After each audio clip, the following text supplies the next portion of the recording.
Pero bueno, pues vamos a entrar ya en nuestra mesa de periodistas de este miércoles. Doy la bienvenida a quienes nos acompañan en esta ocasión. Buenas tardes, Alberto Nájar. Hola, ¿qué tal, Julio? Buenas tardes a todos. Gracias. Arturo Cano, buenas tardes. Buenas tardes, Julio, a ti y a todos los que nos pueden seguir a pesar de las fallas de estas plataformas. Pues sí, así es. Marta Zamarripa, buenas tardes. Hola, Julio, buenas tardes. Mira, lo importante es estar aquí. Sí.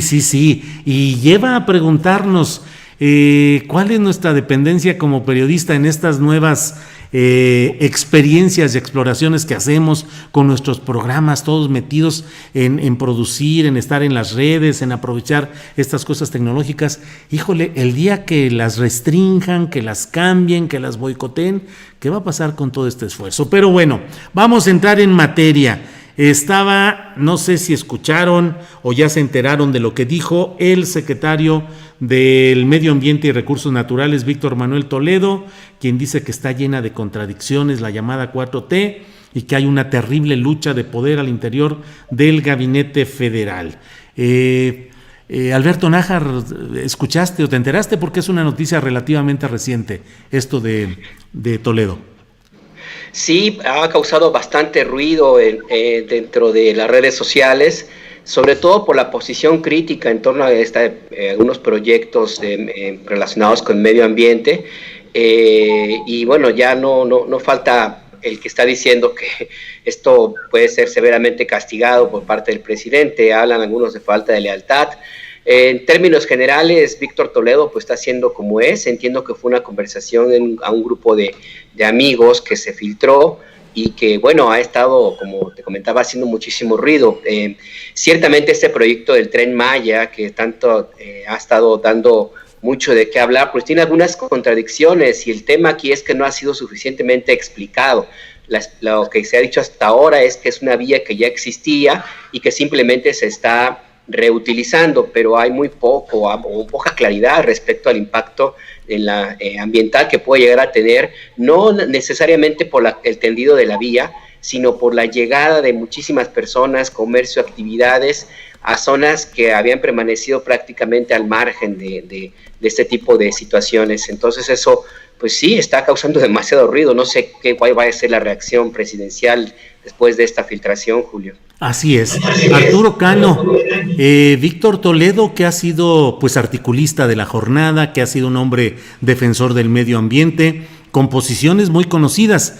¿Es leal este funcionario consigo mismo o es desleal consigo mismo y al mismo tiempo debería guardar las formas y guardar silencio ante lo que está viviendo? Recordemos que acaba de darse este incidente de la falsa firma de un documento para aprobar el uso de una sustancia plaguicida cancerígena que el secretario de Agricultura, que es gente de Alfonso Romo, que finalmente Alfonso Romo es el punto del conflicto ahí, pues trató de suplantar el nombre y la firma del secretario del Medio Ambiente. ¿Qué opinas sobre esto, Arturo Cano? Pues yo creo que es leal consigo mismo, es leal con su historia de ambientalista de la academia. Recordemos que Toledo era una figura intelectual entre los académicos, entre los estudiosos del medio ambiente y propuestas innovadoras. Y yo creo que también es leal con los postulados generales de la 4T, en términos de, si consideramos postulados generales, el cuidado del medio ambiente, el respeto a la naturaleza, digamos lo que se puede resumir en las plataformas que enarbolan las organizaciones defensoras del medio ambiente y que necesariamente choca con políticas desarrollistas, algunas de las cuales impulsa el presidente López Obrador, como el Tren Maya o como el Transísmico, algunas, incluso la construcción de la refinería. Lo que viene a exhibir este episodio, esta filtración, pues es algo que ya sabíamos, el papel central, creo que así lo dice en alguna de en algún momento Víctor Toledo en esta grabación que está circulando, que juega a Alfonso Romo como, digamos, como mediador o como puente de la 4T con el sector empresarial.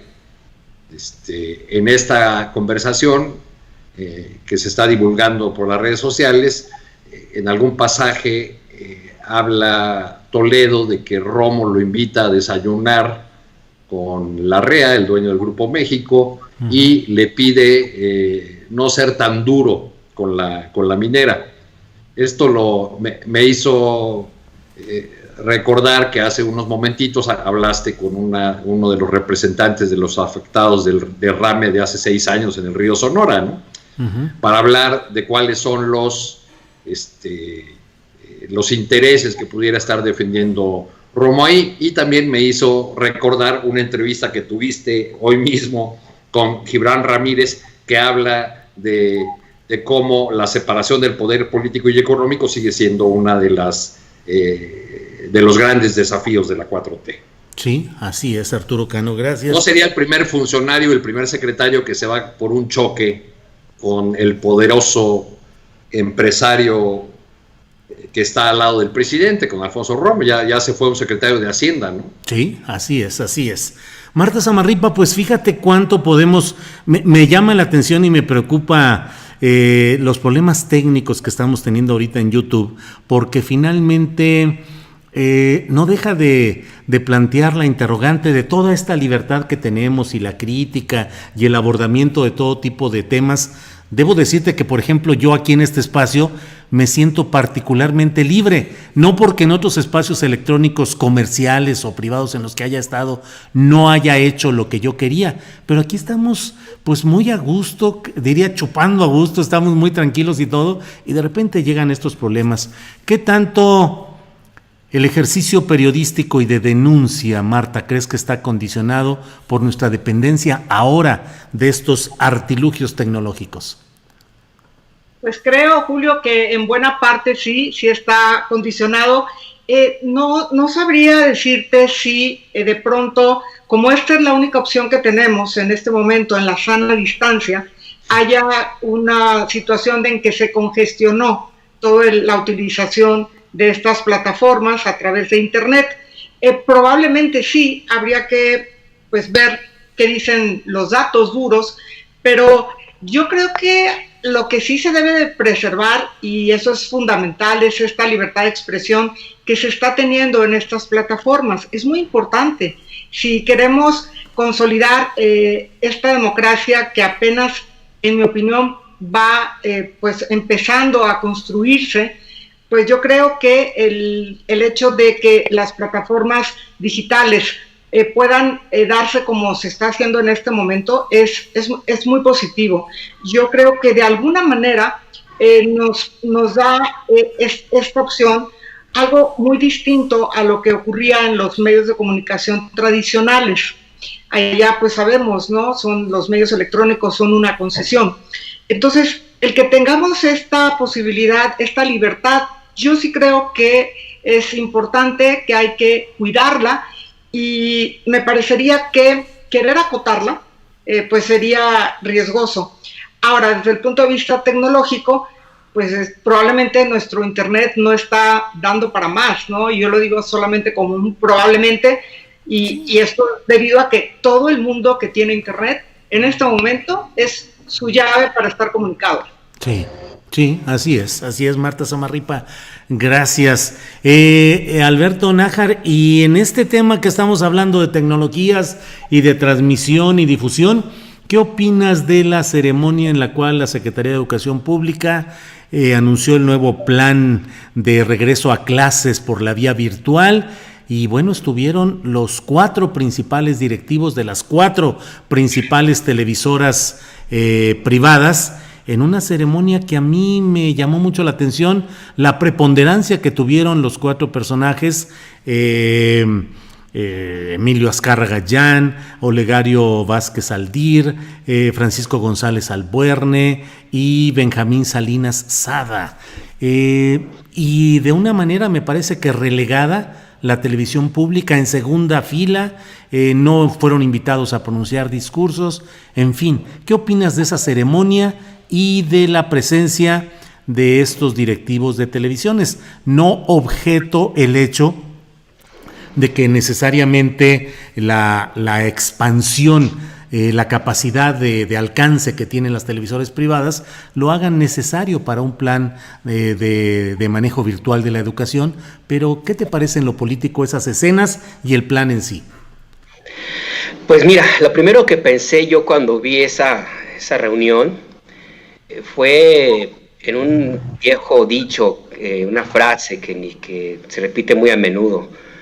Yo creo que estos personajes son los cuervos que está criando Andrés Manuel, porque independientemente de que por esta emergencia se necesita un plan de inmediato para poder implementar el regreso a clases, aunque sea de manera virtual y sobre todo de manera segura, y de que es prácticamente imposible, según nos han dicho las autoridades sanitarias, el que se reabran las escuelas.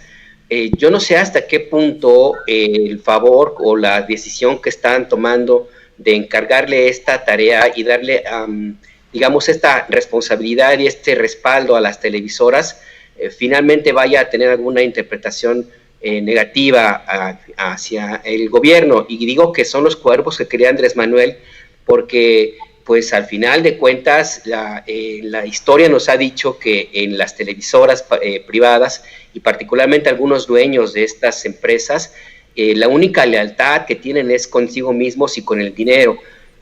Yo no sé qué va a pasar el día 1 de diciembre de 2024 a las 4 de la tarde, después de que López Obrador deje de ser presidente. Pues los que ahora están apoyando con todo a el gobierno de la 4T, pues seguramente van a estar criticando al gobierno que termina, como lo han hecho con otros presidentes de la República, quienes también juraron lealtad, respaldo y apoyo. A mí me parece que si no hay de otra más que establecerse en las televisoras para impartir clases, pues habría que establecer claramente hasta dónde van a llegar y qué tanto poder pueden llegar a tener estas televisoras, qué tanto se cuestionó en el pasado. Independientemente de eso, también me parece que es el momento oportuno de hacer una revisión en dos temas que por esta vorágine que ocurre en redes sociales parecen haberse olvidado. Uno, esos programas de distribución, de tabletas, de computadoras, de pantallas que tanto se presumieron en gobiernos pasados, justo para tener educación a distancia y del que se sabe muy poco cuál fue su destino, ¿no? Y dos, pues también qué ha pasado con la televisión educativa, por qué no se le ha dado el respaldo suficiente en un modelo, en un proyecto que en otras áreas se está rescatando hacia lo público todo lo que se había entregado al sector privado. Yo creo que estamos en una situación pues complicada. Esta idea de que no hay de otra, híjole, pues va a meter eventualmente en un problema al gobierno de la 4T, Julio. Bien, gracias, Alberto. Arturo Cano, ayer entrevisté a Florence Toussaint, la especialista en asuntos de televisión de la revista Proceso, investigadora académica sobre el tema, y ella decía que la televisión pública, el 11, el 14 y el 22, tienen la calidad técnica y la posibilidad de cubrir el 70% del territorio nacional, que la televisión privada tiene un alcance del 89%, y decía que por qué no se había fortalecido la televisión pública utilizándola para ese 70% al que sí llega, y en dado caso complementando con el 19% restante al que llega la televisión privada y no la pública. En fin, no se ha fortalecido la televisión pública, Arturo Cano. Pareciera que estamos como en otras épocas en las que no se permite crecer la televisión pública para que no se enojen los de la televisión privada. Pues ojalá no sea eso, ¿no? Yo creo que, para citar a un clásico, recuerdo que Ernesto Zedillo dijo tras la aprobación de la reforma energética que ni en sus sueños más salvajes había imaginado que se consiguiera una reforma así, como la reforma energética, ¿no? Yo diría, parafraseando a don Ernesto Zedillo, que ni en sus sueños más salvajes, Televisa soñó con tener un papel tan central en la educación como el que va a tener ahora. La pregunta es, ¿nos quedaba de otra?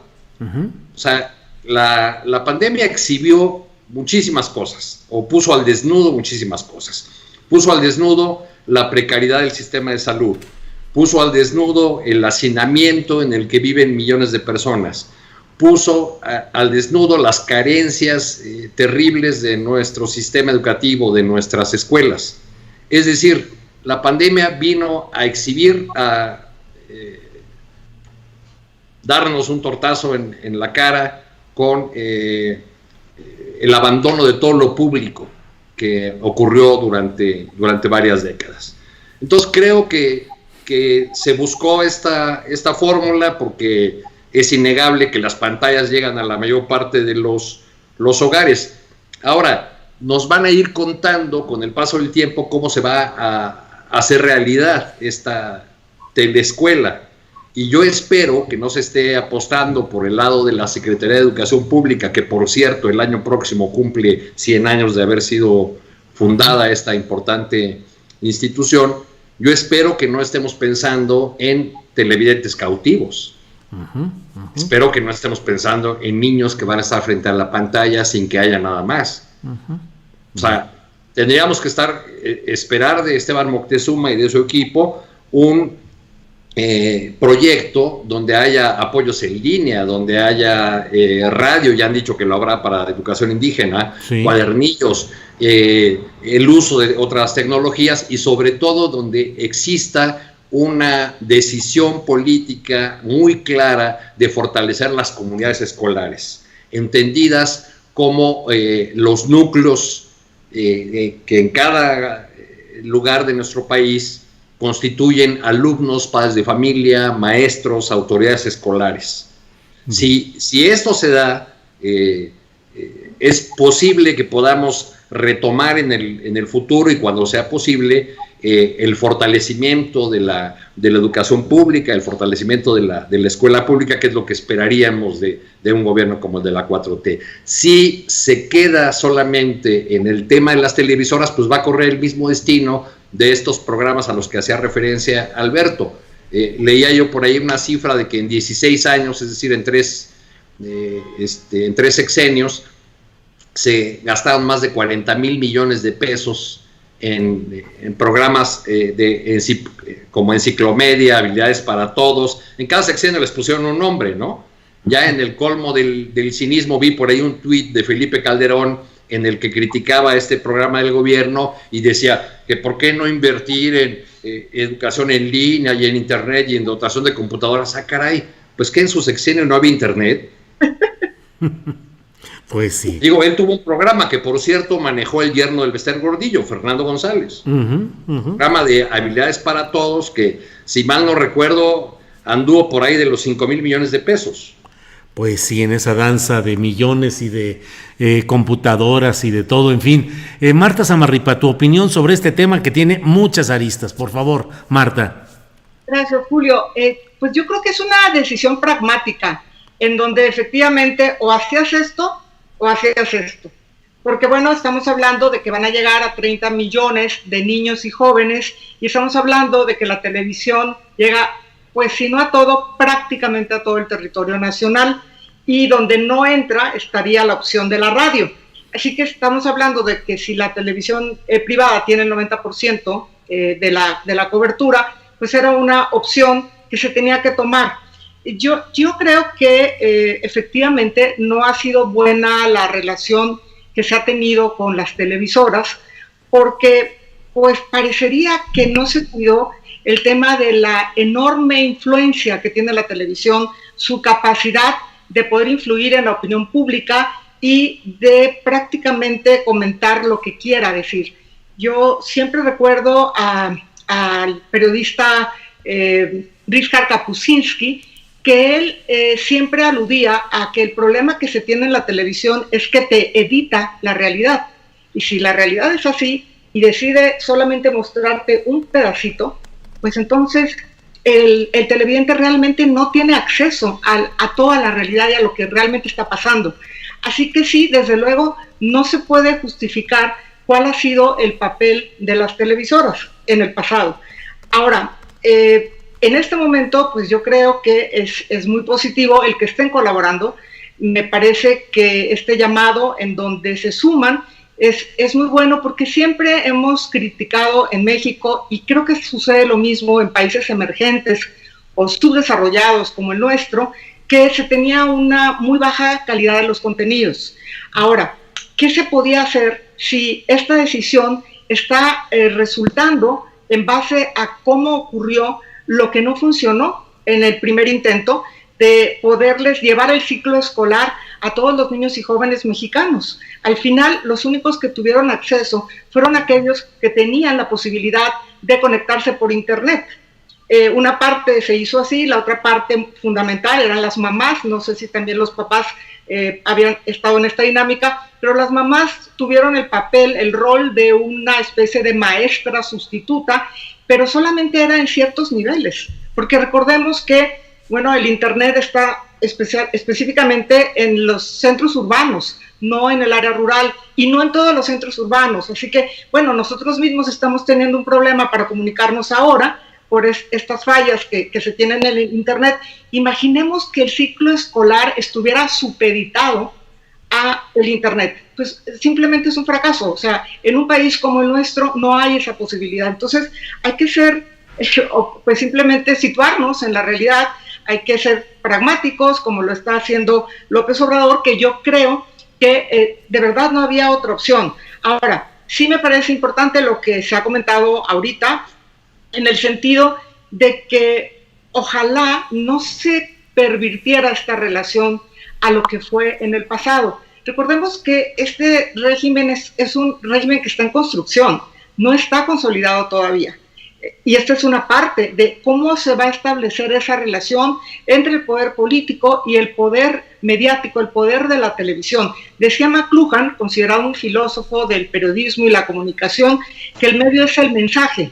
Él, cuando dio esta postura, esta frase, encierra mucho. Finalmente los medios no son buenos ni malos.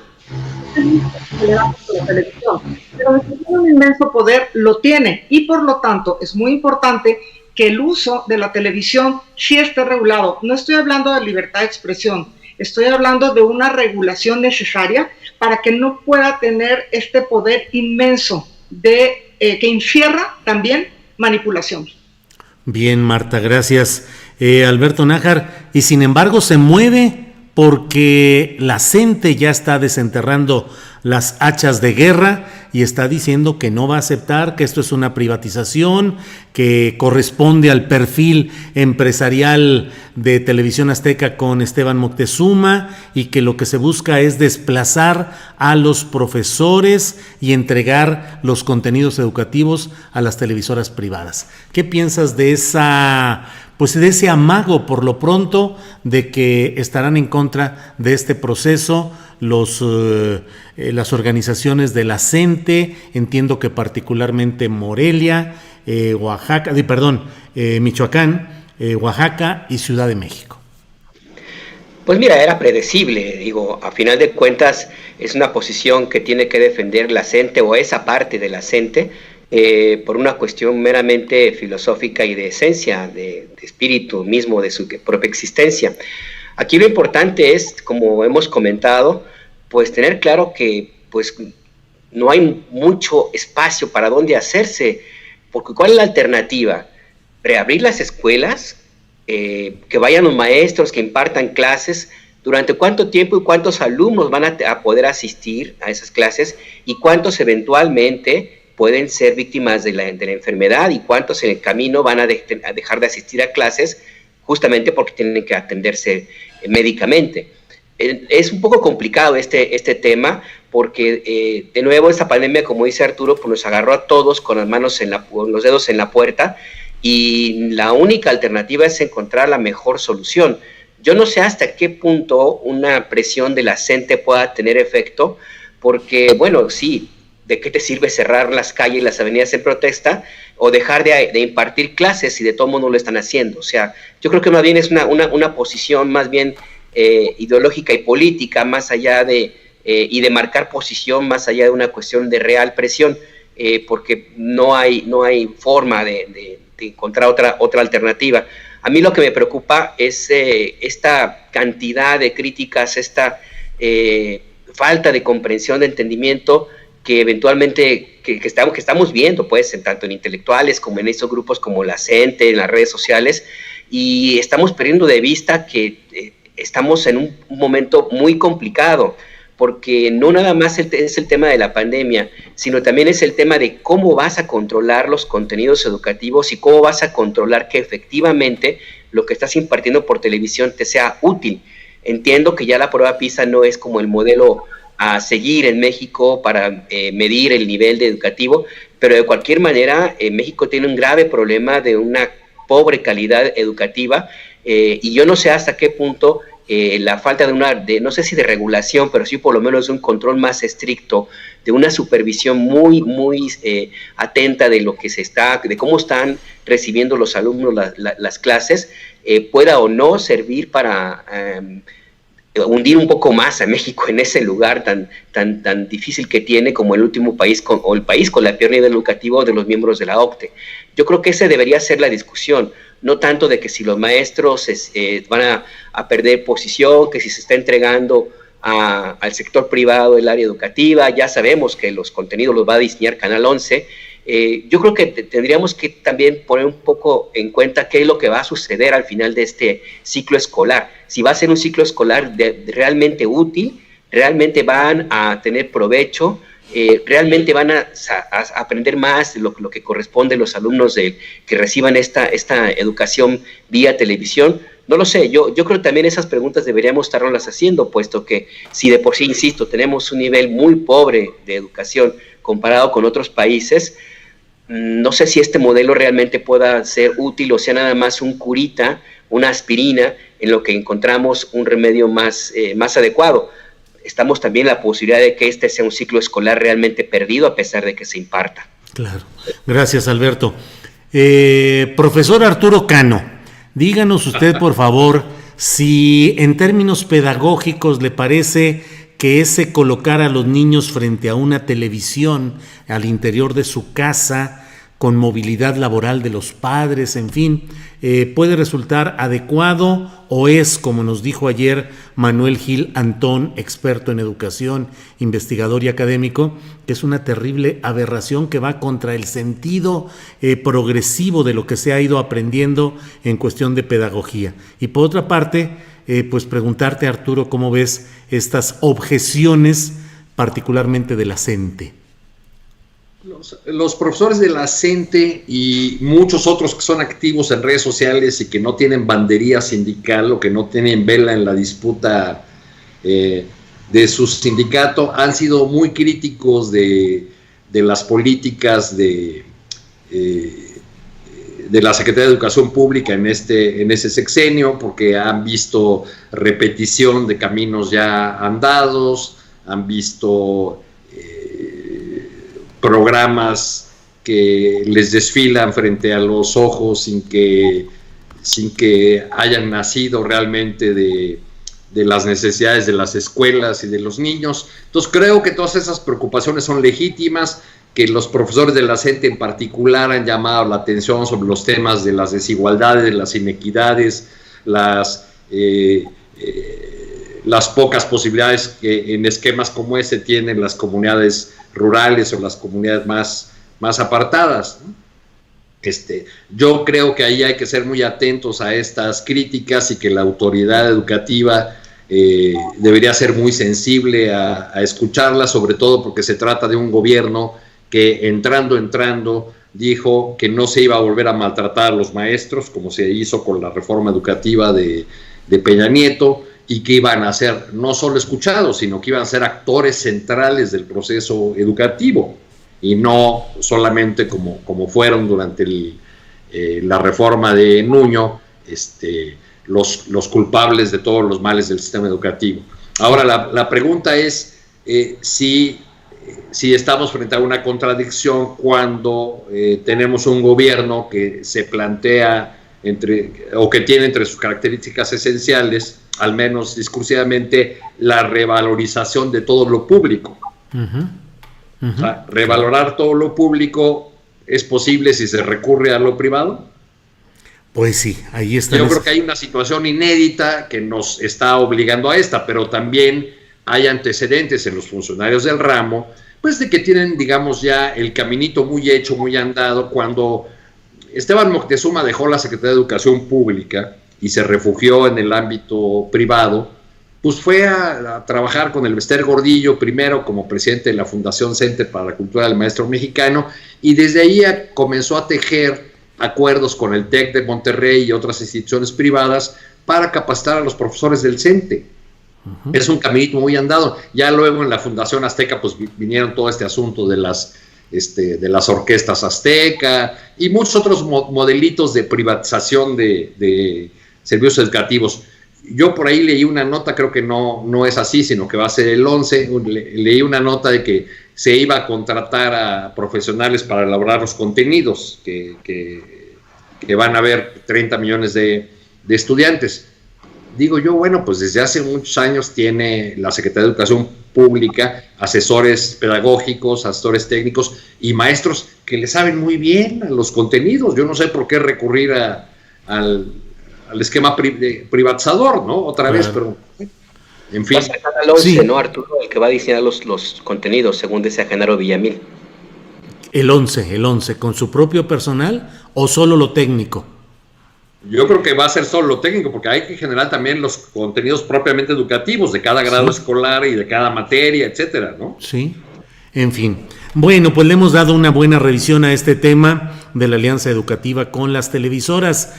Marta Zamarripa, el presidente de la República ha dicho que se va a reunir con los gobernadores, pero con la comisión, con la Conferencia Nacional de Gobernadores, la CONAGO, en San Luis Potosí, y no necesariamente con el grupo de gobernadores de Acción Nacional que están solicitando una reunión con él para esta alianza federalista. ¿Cómo ves el tema de esta reunión del presidente en San Luis Potosí con gobernadores? ¿Cuántos quedan, Marta, en esa alianza? Son 9, quedan? 9 los que están en la alianza federalista. Hasta este momento. Hasta este momento, sí. Y no solamente son del PAN. Recordemos que ahí está también Movimiento Ciudadano, está también... El huerfanito del PRD. El PRD, así es. Entonces, y creo que hay uno del PRI que estaba también en esta federación. Ese huerfanito del PRD al que se refiere no fue uno que llamó a votar por el candidato del PRI, por mí. Sí, claro, exactamente. Claro. Silvano Aureoles Conejo. Sí. Ese mero. Sí. Bueno, yo creo que está buscando el presidente una opción en donde se quede bien con todos y al mismo tiempo que haya una distensión del tema. Yo creo que hace ratito que hablábamos de por qué, perdón que me salga tantito, de por qué privilegiar lo privado sobre lo público. Yo no sé si era por un mensaje político de alianzas, porque finalmente el contenido no se le puede dejar a las televisoras privadas, eso está claro. A lo mejor en este caso de los gobernadores, pues estamos hablando de buscar alianzas, pero pues como son los que están en pie de guerra, como son los que han estado muy enojados, atacando al gobierno particularmente por el tema del manejo de la pandemia y lavándose de las manos de que si hubiera alguna consecuencia por no utilizar el semáforo del gobierno federal, bueno, pues quizá dice, ¿para qué, no? O sea, creo que ellos tienen razón en pedir, querer hablar con el presidente. Eso yo creo que es una posición muy razonable y qué bueno que se quieran acercar. Habría que ver para qué se quieren acercar. Si para hacer de esta reunión pues un pleito y llevar agua a su molino por el tema ya muy próximo de las elecciones, o realmente están en una postura de encontrar un acercamiento. Recordemos que estuvo con el gobernador de Colima, de Jalisco, de Guanajuato, y ahí ya hubo una relación... Nayarit, sí, una relación un tanto distinta. Bueno, en Nayarit fue muy bien recibido, ¿no? Sí, o sea, pero, así es, con Antonio Echevarría. Sí, entonces yo creo que es muy importante esta reunión.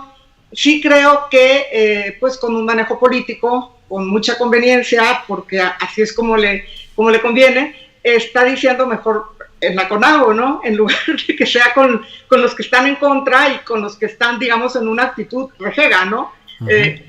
Finalmente yo creo que los gobernadores tienen todo el derecho a manifestar su opinión, pero lo que sí tendríamos que tener todos en cuenta es que el enemigo ahorita es el virus, y no me parece a mí una posición que sea razonablemente viable el estar enfrentados, el que haya este pleito cuando tienes enfrente un virus que no sabemos cuándo México lo va a poder derrotar y en qué momento nos llega la vacuna. Bueno, pues yo creo que es un poco como perder de vista lo importante. Lo importante es eso, que haya ese acercamiento y que en lugar de pleito, en lugar de estas posiciones tan radicales, se pudiera tener un acuerdo para que caminen juntos. ¿Por qué? Porque lo importante debe de ser el interés de los ciudadanos. Y yo creo que en este caso no se está cumpliendo. Entonces, bueno, me parece que hay que tener mucha atención a cuál es el resultado y si el que la reunión se dé dentro de 9 días en San Luis Potosí, en este marco de los gobernadores, porque ya se había hecho además el compromiso con el gobernador de San Luis Potosí, bueno, vamos a ver si consigue su objetivo, que creo que tienen objetivos diferentes. El presidente y los gobernadores están en desacuerdo con él de esta alianza federalista. Vamos a ver si la reunión consigue atemperar los ánimos. Ojalá que sí. Bien, gracias Marta Zamarripa. Alberto Nájar, ¿cómo ves a los gobernadores? ¿Están realmente reacomodándose en una especie de reconciliación temporal con López Obrador? Guanajuato ya dijo que se reconciliaba y se detuvo al marro. En Nayarit, el gobernador, impulsado en su momento por el PAN y el PRD y el PT, en Nayarit, pues llamó a los demás gobernadores a que se unan en torno al presidente de la República. No se diga hoy que está en Sinaloa con Quirino Ordaz, que ha sido muy amable con el presidente López Obrador desde un principio. En fin, ¿se estarán realmente reacomodando o solo están al acecho para otro momento político saltar contra el presidente López Obrador? Pues mira, en este tipo de situaciones siempre es bueno la memoria. Hay que recordar la actitud soberbia, altanera que tuvo Diego Sinue Rodríguez, el gobernador de Guanajuato, retando incluso a las decisiones del presidente de la República de tener reuniones cotidianas con el Gabinete de Seguridad. Él dijo que nunca se iba a reunir, que no era necesario. En su momento fue bastante duro, muy crítico con el gobierno federal. Pero cuando el presidente de la República llegó a Guanajuato, su territorio estuvo a su lado, la actitud del gobernador era totalmente distinta. Lo mismo con Enrique Alfaro, igual también soberbio, altanero, grosero a veces, reclamando alguna interferencia desde los sótanos de la Secretaría de Gobernación, y cuando llegó el presidente a Guadalajara, pues parecía un corderito, todo le cambió. Es decir, a mí me parece que esto es una situación muy predecible, una circunstancia meramente política. Yo no sé hasta qué punto realmente sea todo esto más bien una especie de jarabe de pico o solamente una especie de discurso, solamente retórica, porque en términos reales no veo otra forma, ya en sentido solamente estricto, legalmente y fiscalmente hablando, no veo forma de que los gobiernos estatales sobrevivan sin el gobierno central. El pacto fiscal, el pacto federal, el pacto fiscal, la forma como se reparten y se recaudan los recursos, las mismas leyes de la República, pues te obligan a tener una cierta actitud, si no de colaboración, por lo menos de obligación hacia el resto de la República. Entonces, más allá de todo esto, pues es pura política. No estoy muy seguro que sea nada más una cuestión electoral. Yo creo que más bien es una posición también de ellos mismos ante su propia decisión de plantarse a sus gobernados, también muchísimo de tratar de contribuir a la desinformación o a tratar de crear escenarios que no son totalmente reales. ¿A qué me refiero? pues al tema de la pandemia.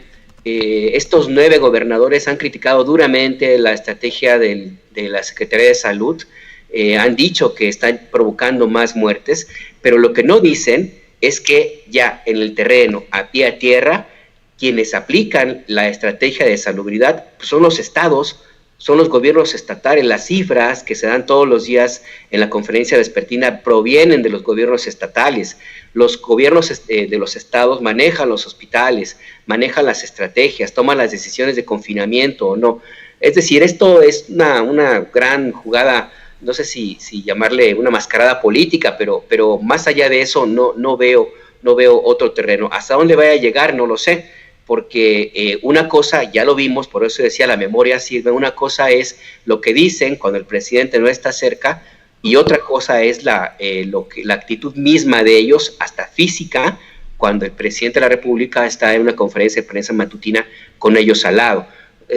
Nada más con eso obtenemos ya una idea de qué es lo que estamos hablando en términos reales en ese tema de los gobernadores, Julio. Gracias, Alberto. Arturo Cano, hay gobernadores de oposición realmente chiquitos en términos de talla política frente a la gran empresa de oponerse a un personaje que, para bien o para mal, se esté a favor o en contra de él, tiene en estos momentos una gran cuantía de apoyo popular. Recientes encuestas manifiestan que sigue pues a la baja respecto a los números originales, pero en términos muy concisos, precisos, sigue manteniendo un importante respaldo popular. ¿Cuál gobernador de estos lo ves como un líder opositor trascendente? ¿A Enrique Alfaro, al Bronco regiomontano? A ninguno, y creo que una parte de los gobernadores padecen un doble síndrome.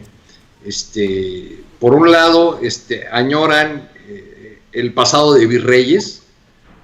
¿Hubo algo mejor para un gobernador del PRI que gobernar bajo un gobierno de Fox o de Calderón? Pues no. Hicieron lo que quisieron, manejaban las cosas a su antojo, no tenían, eso sí que no tenían contrapeso alguno. Y el otro síndrome es el que yo llamo el síndrome del círculo rojo.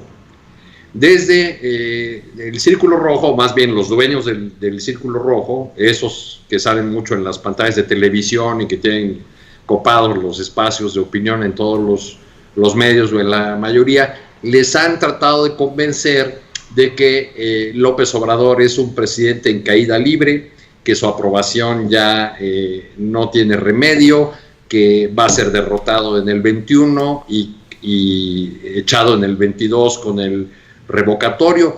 Digo, si uno observa los análisis de los últimos meses, pues se da cuenta de que estos gobernadores escuchan con mucha atención y siguen los consejos del círculo rojo, porque no se explicaría uno de otra manera cómo de pronto se lanzan con una diatriba y con un manifiesto radical en contra del gobierno federal, y luego piden diálogo. Uh-huh. ¿No?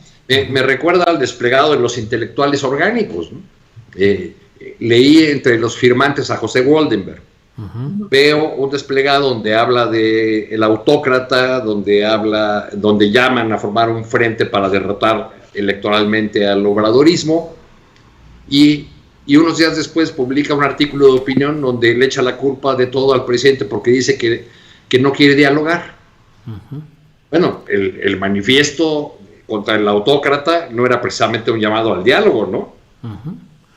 Bueno, pues son las 3:02 p.m, así es que estamos ya en la parte final de esta mesa de periodistas. Les quiero preguntar muy rápidamente qué opinan respecto a esta... hay un pensador francés, Bruno Patiño, que acaba de publicar un libro que se llama La civilización de la memoria de pez.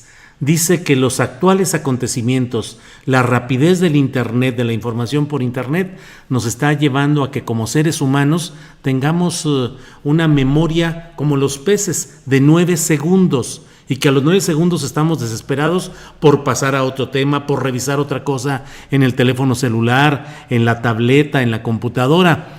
Y bueno, tuve que revisar ahorita la fecha, pero parece que ya pasó mucho tiempo desde que detuvieron al Marro.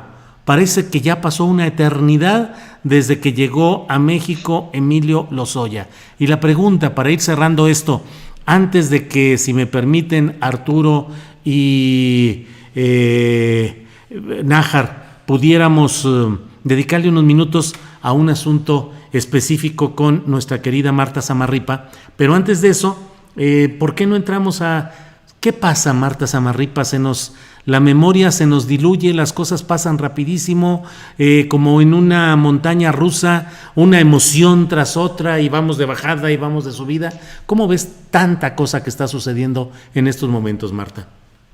Yo creo que es el costo de la modernidad, de la tecnología, y creo también que sí tienes acceso a mucha información. Me preguntaría si tienes el tiempo para procesar esa información, valorarla y actuar en consecuencia de si te sirve la información o la desechas.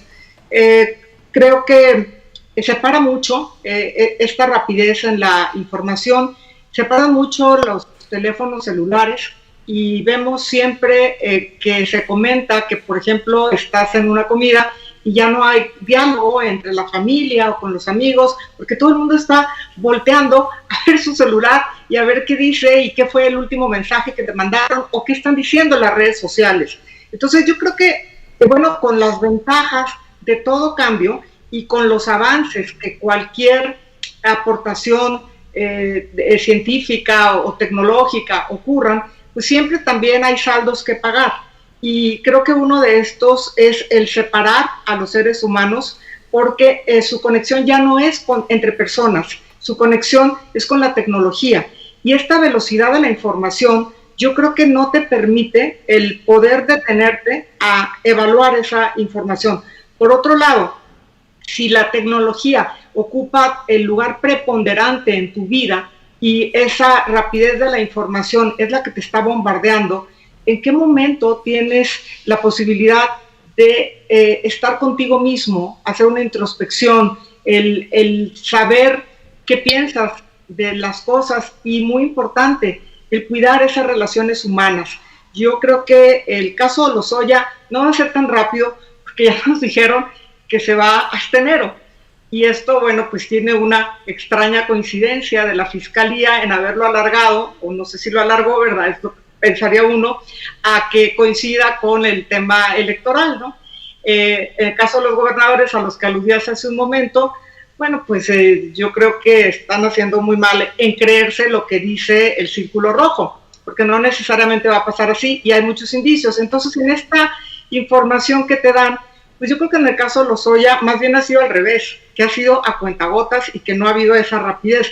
En el caso del Marro probablemente sí pudiera aplicar ese ejemplo. Finalmente, fíjate, la organización Santa Rosa de Lima la creó hace casi 3 años. Y te preguntas, si te quedas analizando, ¿cómo es posible que en un lapso tan corto una organización criminal pueda hacer tanto daño y haya causado tantas víctimas? Vaya, que los hayan pescado a El Marro infraganti con el tema de la empresaria secuestrada, ¿no? En plena flagrancia. Entonces, sí.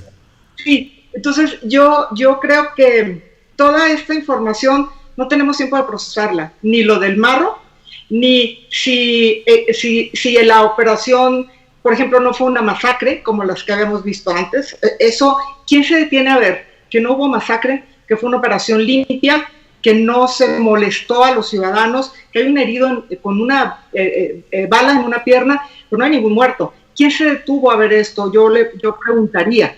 ¿Quién se detiene a ver, por ejemplo, el beneficio de la captura de Lozoya bajo este criterio de oportunidad?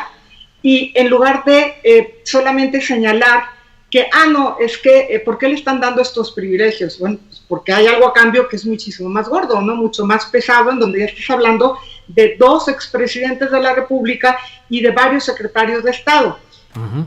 Esa parte, yo creo que lejos de ayudarnos, nos perjudica. Y yo no digo que regresemos a los tiempos de antes, en donde no teníamos estos beneficios de la tecnología. Recordemos cómo fue un impacto, por ejemplo, el surgimiento de la radio. Y sí, de una manera te conecta, pero de otra manera te divide. Y entonces ya no estás en contacto con la gente, estás en contacto con aparatos. Bien, gracias Marta Zamarripa. Alberto Nájar, ¿qué opinas sobre esta profusión de hechos y de acontecimientos de toda índole? Te digo, el Marro apenas el domingo pasado y ya vienen más cosas. ¿Qué piensas, Alberto? Pues mira, el tema del Marro, hay como en todo, cosas que tienen que analizarse con un poco más cuidado, la letra chiquita, ¿no? Es cierto que fue una operación de inteligencia, es cierto que no hubo una masacre como había ocurrido antes, pero también es cierto que el Marro estaba ya prácticamente en la lona. Lo tuvieron así pues porque tenía ya prácticamente sus lugartenientes detenidos, él mismo siendo una presa cazada por el Cártel Jalisco Nueva Generación. Siempre es importante que se detenga a un personaje de esta naturaleza. También sería muy importante que se sepa, como decía Marta, esa pregunta que se hace de cómo en 3 años causó tanto daño. Pues la máxima inclusive el protocolo de Palermo te dice que la delincuencia organizada no es posible si no existe la complicidad o la complacencia de las autoridades del Estado. No hay forma de que un grupo delictivo de esa naturaleza, como otros, como el Cártel de Sinaloa, Jalisco Nueva Generación, los Zetas, name it, existan si no hay apoyo de autoridades. No se puede. O sea, eso aquí, en Brasil, en China, donde quiera, ocurre siempre. Entonces, a mí me parece que en este tema de esta multitud de información que todos los días nos inunda, siempre es conveniente detenerte un momentito, respirar y hacerte las preguntas convenientes. Y una de ellas, me parece, es lo que preguntaba Marta. ¿Cómo en 3 años, yo creo que es un poco más, pero bueno, cómo en tan poco tiempo se convirtió este personaje en lo que es y cómo supuestamente bañó de sangre, porque el gobierno estatal le echa la culpa a la guerra entre el Jalisco Nueva Generación y el Marro del baño de sangre en el Estado? Pero ¿cómo fue posible que creciera? ¿Cómo fue posible que estableciera el dominio que tuvo? ¿Cómo fue posible que construyera varias residencias, mansiones? En pie de página fuimos de los primeros en publicar fotos de la casa de campo del Marro, con una alberca increíble, con palapa, con un bar, como si fuera un hotel, jardines, y todo el mundo lo sabía, el mismo presidente de la República recientemente dijo que existía robo directito de la refinería Salamanca hacia las pipas de Huachicoleo. Todo esto ocurre con la complicidad del Estado. Entonces, sí, en esta multitud de información el tema que tenemos es que nos desinformamos. Esa es la gran paradoja. Hay tanta información, que de pronto ya no sabemos nada. Y en este caso siempre conviene detenerse como periodistas y como ciudadanos y preguntarnos este tipo de cosas. En el caso del Marro, como, insisto, es que llegó a construir ese imperio solito o con el apoyo de los gobiernos locales, porque no es una organización tan grande como el Cártel de Sinaloa, que llegó a penetrar las grandes estructuras del gobierno federal con Felipe Calderón. No, tampoco es un cártel, porque no es un cártel. La definición de cártel es aquel grupo que puede exportar mercancías ilegales. Nada más es una cosa local, grande pero local. Entonces, esta banda, ¿cómo es que creció? ¿Quién la protegía? ¿Cómo es que llegó a esos niveles? ¿Cómo se permitió ese nivel de derramamiento de sangre en el estado que crece al 6% promedio, el estado que más se ha beneficiado de los acuerdos comerciales de México con el extranjero?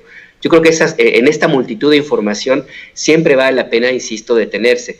Y también como periodista siempre también vale la pena hacer un alto en el camino.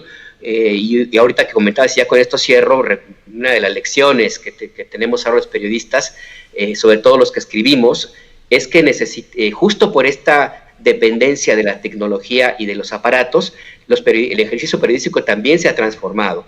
Ahora estamos obligados, los periodistas, para captar la atención, a escribir toda la información que tengamos, todo lo que atrae al público en esta pantallita.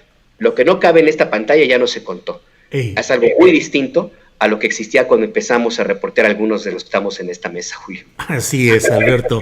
Gracias. Arturo Cano, ya para cerrar esta parte de nuestra mesa, pues de lo que hemos hablado, del marro, de las detenciones, y en particular, Arturo, si es que está dando un giro la política gubernamental contra el crimen organizado, porque originalmente se había dicho que no se iba a privilegiar la captura de personajes relevantes del narcotráfico o el crimen organizado, sino a alcanzar las causas, sino a hacer show, no hacer espectáculo con estos personajes. Pero bueno, pareciera que con el propio Marro ya hubo un giro distinto y se han producido además algo de show otras detenciones. detenciones. Yo creo que sobre todo para responder al gobierno de Guanajuato, que se quiso colgar la medalla, ¿no? Pero en el mensaje dominical del presidente López Obrador habla el caso del Marro, pero no lo separa de los delincuentes de cuello blanco, no lo separa del asunto de Lozoya, o sea, habla más bien de una cosa integral.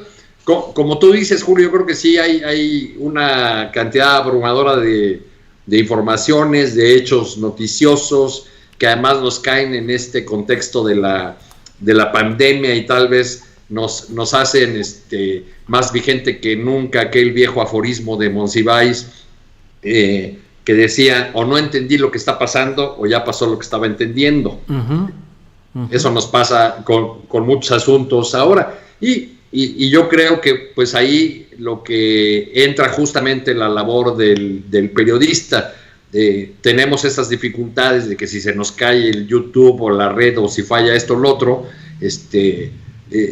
nada que no se pueda sustituir. Digo, era más difícil en el pasado tener acceso a papel de pipsa, si te lo quitaba el gobierno, pues que era el medio para imprimir los periódicos, que las múltiples alternativas que nos ofrecen las redes sociales, ¿no?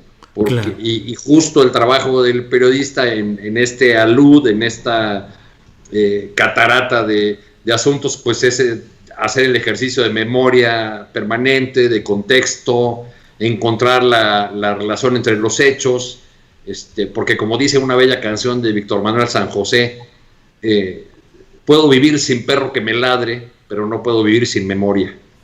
Bueno, pues bueno, muchas gracias, Arturo Cano. Y dentro de los hechos noticiosos de esto que estamos hablando, de hechos noticiosos distintos, pues en estos días se dio la culminación del proceso legislativo de designación de cónsules y de embajadores mexicanos, entre ellos nuestra compañera Marta Samarripa, quien ha sido designada ya por el Congreso como embajadora en Belice. Así es que, Marta, pues felicitaciones por ese nombramiento y platícanos qué vas a hacer por allá.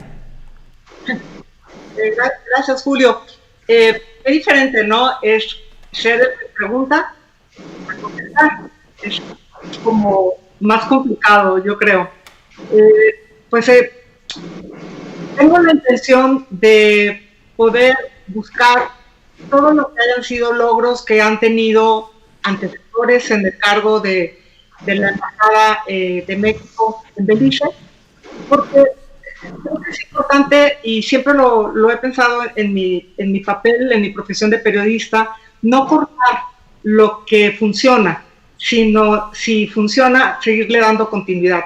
Creo que hay muchos temas importantes. Pues Belice, como ustedes saben, es muy pequeño y es un país que me llama la atención, que desde el principio ha estado muy cercano a México y tiene una muy buena relación, la que tienen los dos países, ¿no? Yo he comentado, para quienes no tuvieran el dato, habrá mucha gente que lo tiene, es que México fue el primer país en reconocer la independencia de Belice en 1981, el 21 de septiembre de 1981, y fue el segundo país en enviar embajador. O sea, desde ahí comienza esta relación de amistad. Creo que nosotros, con todo derecho, hemos exigido que los países desarrollados volteen a ver a países emergentes como el nuestro, y creo que hemos puesto un gran énfasis en el TEMEC, porque necesitamos el apoyo de países como Estados Unidos y Canadá, que bueno, estamos en este tratado, a pesar de que no somos países similares, ¿no? Hay una diferencia muy grande. Creo que así como nosotros exigimos eso, como hemos exigido en el foro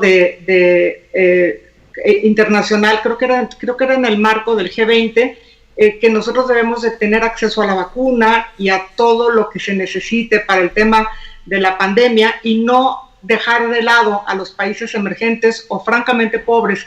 Bueno, creo que así México está obligado a voltear a ver su frontera sur, que usualmente no se mira mucho. ¿Por qué? Bueno, pues porque estamos más enfocados al tema de la migración, por ejemplo, de países como Guatemala, Honduras, El Salvador. Y así como nosotros demandamos que tengamos ese respaldo, creo que México hace muy bien en procurar respaldar a un país como Belice, que tiene una serie de problemas importantes en donde México puede colaborar.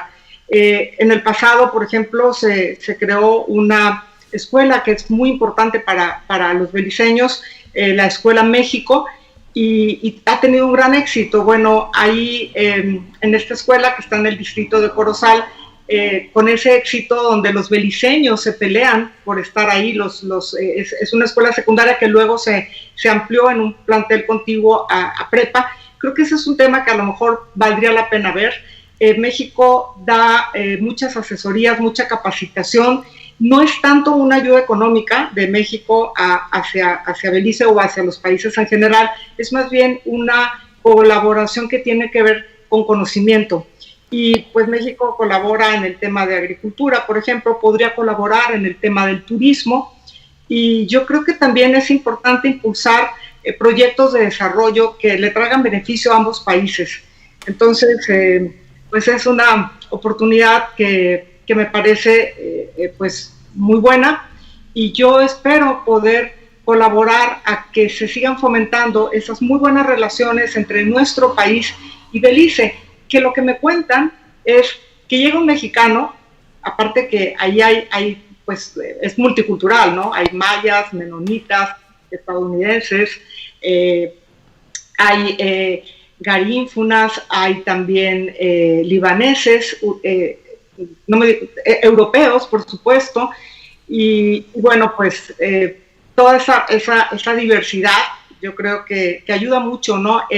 Pero tú dices que eres mexicano ahí, y entonces la gente te recibe con los brazos abiertos, tienen realmente mucha simpatía por México. Entonces yo creo que eso ya es un excelente principio, es muy bueno para empezar. Muy bien, pues Marta Zamarripa, te deseamos lo mejor en esta encomienda, en esta representación del gobierno del Estado mexicano en un país que forma parte de nuestra visión geopolítica y de nuestro legítimo interés nacional de tener buenas relaciones y fomentar todo el ámbito diplomático. Y bueno, pues agradecerte todo el tiempo que has estado con nosotros. Ha sido un placer el contar con tu inteligencia, te lo decía en privado y te lo reitero, con tu inteligencia, con tu alegría y con tu pasión para abordar los temas, para plantearlos, para analizarlos. Te agradecemos mucho, te deseamos lo mejor en este paréntesis al que te lleva la nueva vida diplomática, Marta. Pues yo, al contrario, Julio, les quiero dar las gracias a ti, a mis compañeros Arturo y Alberto.